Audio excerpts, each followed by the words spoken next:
देखो, सबसे पहली बात, हमारी कमजोरी क्या है? हम परेशान हो जाते हैं। संसार में देखो तो परेशान, परमार्थ की तरफ देखो तो हम परेशान हो, ये हमारा आदत स्वभाव बन गया परेशान होना। थोड़ा सा धैर्यवान बनो, गंभीर बनो।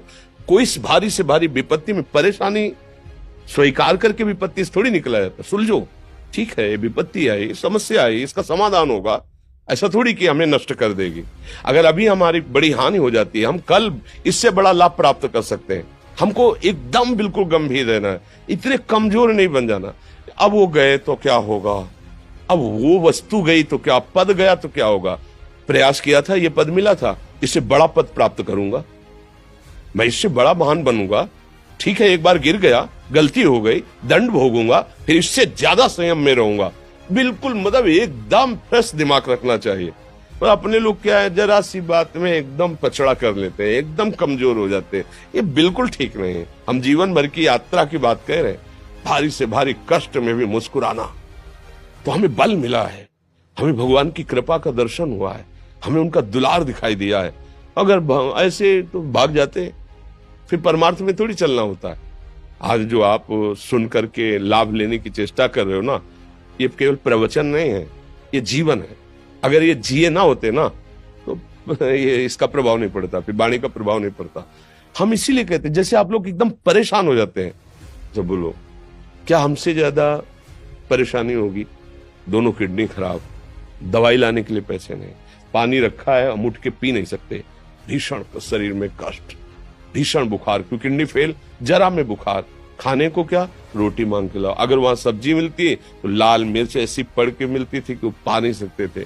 आप सोचो, पानी लाना है तो मुझे लाना है, पीना है तो मुझे पीना है। अगर मैं हारता तो कहां पहुंच जाता, क्या स्थिति होती? नहीं, मरना है, पर कदम पीछे। कोई दिन ऐसा नहीं जिस दिन सेवा ना की हो, जिस दिन सेवा ना गए हो। गुरु जी की सेवा में जाना है, पहले अपने को स्वस्थ साबित करना है, नहीं वो सेवा ही नहीं लेंगे। तुम बीमार हो, तुम कष्ट में, वैसे उनकी दृष्टि परेशान थी, उनकी सेवा की, आके लेट गए। फिर हिम्मत की, अपनी श्री जी की सेवा की, मधुकरी नहीं गए, 3-3, 4-4 दिन भोजन नहीं गए, पर सेवा नहीं छोड़ा, दिनचर्या नहीं छोड़ी। और उसका प्रधान कारण संयम, ब्रह्मचर्य, भगवत आश्रय, नाम जप, कभी हारने नहीं दिया। अभी भी थोड़ी देर बाद डायलिसिस शुरू होगा। हारने, आपको हारे हुए नजर आ रहे हैं? शरीर में पीड़ा है, किडनी फेल है, ऐसा थोड़ा हम स्वस्थ बैठे हैं, पीड़ा है, बार बार प्यास लगती है, थोड़ा थोड़ा पानी मिलता है, हर, लेकिन हम आनंदित हैं, हम प्रसन्न हैं, हम लड़ाई में हारे नहीं हैं, ना हारेंगे, हम जीत चुके हैं, हम अपने मालिक के भरोसे में अपना सब बात। तो वो, ये हम अपनी बड़ाई नहीं बता रहे, हम आपको बता रहे समस्या। सोचो, तुम्हारे पास तो माँ है, भाई है, बहन है, परिवार है, कोई ना कोई तो है ना। मेरा किसी ने कभी जीवन में ध्यान भी नहीं दिया। क्यों? बचपन से बाबा जी बन गए, किसी से प्यार नहीं, किसी से संबंध नहीं, कोई जानकारी नहीं, हम कहाँ हैं, वो कहाँ है, किसी से कोई मतलब नहीं। अच्छा, जवान साधु कौन श्रद्धा करे? कभी गांव जाने की हिम्मत नहीं पड़ती कि रोटी मांग ले, पता नहीं लोग क्या सोचेंगे, क्या भावना कर ले। हम दरवाजे पे खड़े हैं, क्या कैसी भाव, जो हमारे सामने आकाश वृत्ति से आया यौवन अवस्था में, वही पाया है, अन्यथा भूखे रह गए।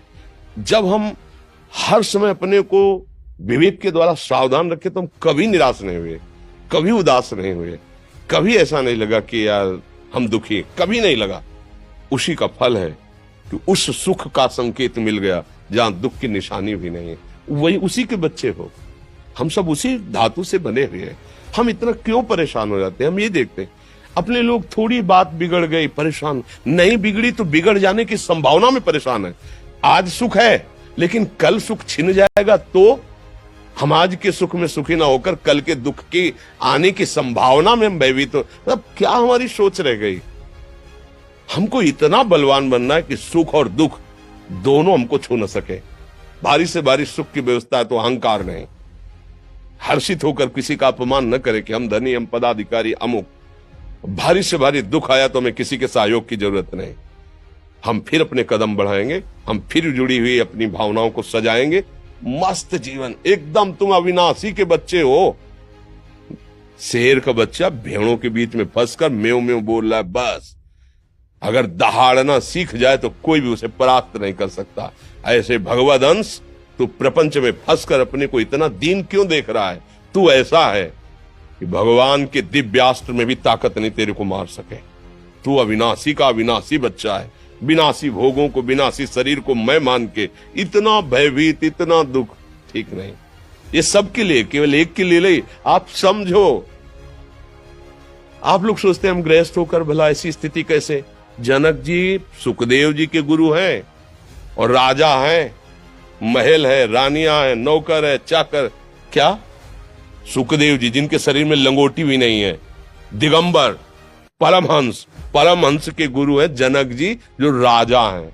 समझो आप ऐसा ना सोचे कि अब नौकरी कर रहे हैं, हम संसार में, हम गृहस्थ हैं, हम आध्यात्मिक की ऊंचाई पर नहीं चढ़ सकते। नहीं, आप एक सरकारी नौकरी या आप किसानी या व्यापार करते हुए आप एक अध्यात्म की ऊंचाई में चढ़ सकते हैं। और अध्यात्म ही है जो तुम्हें इस माया के दुख सुख से ऊपर उठा सकता है। दूसरा, चाहे जितनी संपत्ति आ जाए, आप सुखी नहीं हो सकते।